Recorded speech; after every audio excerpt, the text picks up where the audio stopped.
Okay, so eto na po ngayon mga Boca Tribs.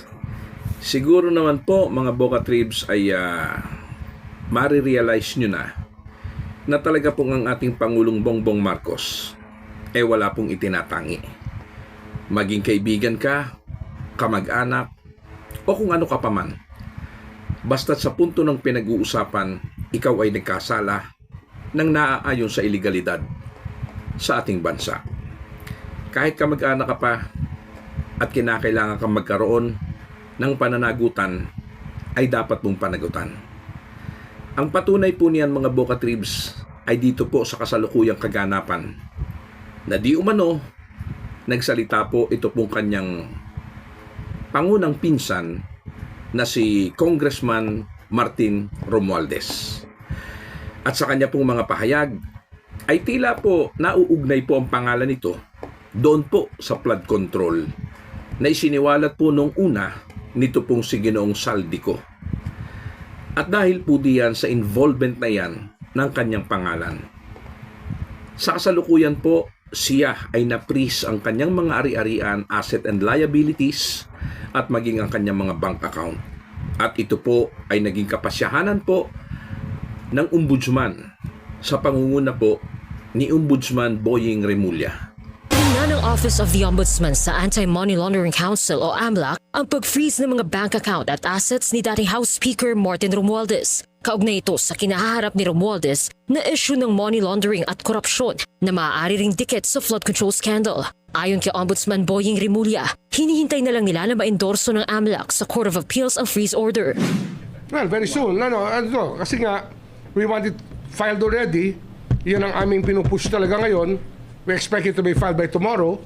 So we'll give or take a few days for the Court of Appeals to act on our request.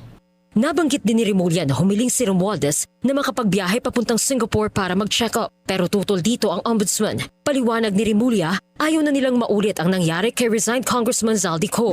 Kaya lang, siyempre nga, ang problema dyan, para namang sobrang coincidental na nahuli si Zaldico sa Europe, bila siyang aalis. Baka mamaya, wala na tayong mapanghawakan dito sa bansang ito. Lahat ng ating nais pasagutin, mawala na lang sa ating jurisdiction. We did not respond favorably to the request that he be allowed to leave because magkakaroon na naman ng haka-haka at kuro-kuro yan. Mabuti lang, sana naman dito lang siya magpa-check up kasi naman magagaling naman ang doktor natin dito.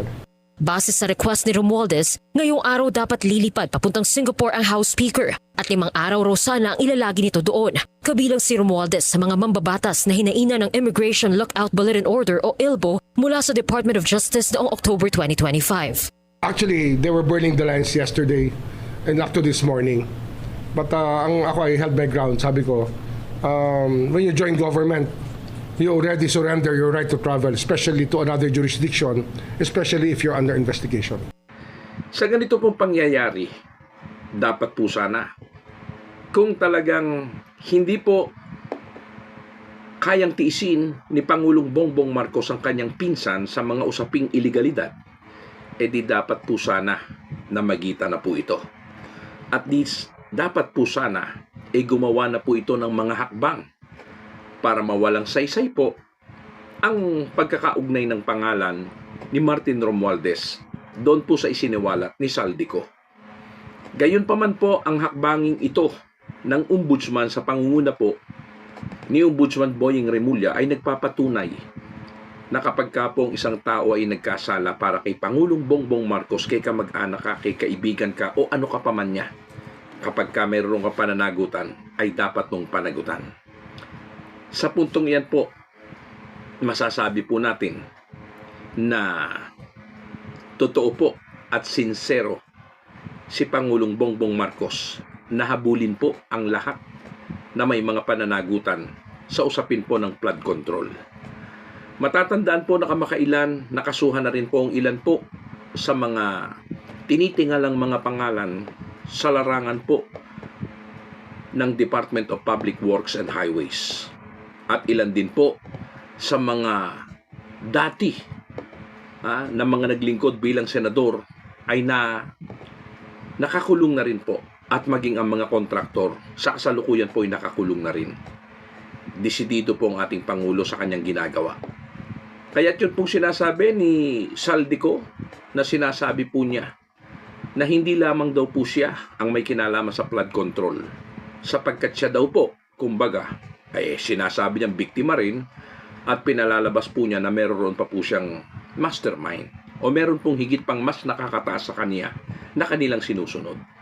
Kung ako naman sa iyo, Congressman Saldico o dating Congressman Saldico, kung hindi ka pa talaga nahuhuli at kung ikaw ay talagang naririyan pa sa ibang bansa, magbalik ka sa Pilipinas at ituro mo, patunayan mo kung sino pa ang mga sangkot sa usaping ito ng flood control para ang lahat ay maging malinaw, ang lahat ay maging matiwasay sa mata ng mamamayang Pilipino. Sapagkat isa pong usaping iyan sa hiniintay at inaantabayanan ng mga mamamayang Pilipino ang lumabas kung sino ang dapat managot sa usapin ng flood control. Ang malaman naming mga Pilipino kung sino ang tunay na nasa sa likuran ng flood control, ang dayaan o nakawan diyan sa flood control. Kaya payo din para kay Saldico, kung ako sa iyo, linisin mo ang pangalan mo. Kung talagang wala kang kaugnayan sa usaping yan, pagkakataon mo na, panahon mo na para malinis mo ang pangalan mo. Ngayong ikaw ay nahuli at kung totoong nahuli ka at madadala ka sa Pilipinas, panahon na para linisin mo ang iyong pangalan, panahon na para ibangon mo ang iyong pangalan at panahon na para managot kung sino ang tunay at dapat na managot sa usaping may kinalaman sa flood control. Hindi kasi sasapat yung basta salita-salita lang. Hindi kasi sasapat yung basta turo-turo lang. Hindi kasi sasapat. Hindi namin kasi alam kung yung mga video na lumalabas sa video mo ay AI o katotohanan. Sapagkat halos wala ng pagkakaibang AI sa realidad. Kanya muli ang aking payo at panawagan sa iyo, Ginoong Saldico. Kung totoo na meron pang nasa sa likuran ng usaping yan ng flood control, lumutang ka, bumalik ka ng Pilipinas, manindigan ka. Panahon na para linisin mo ang iyong pangalan, panahon na para sa muli at muli ay mabigyan ng bagong pag-asa ang kaliwanagan ng usapin sa flood control sa ating bansa. Maraming salamat.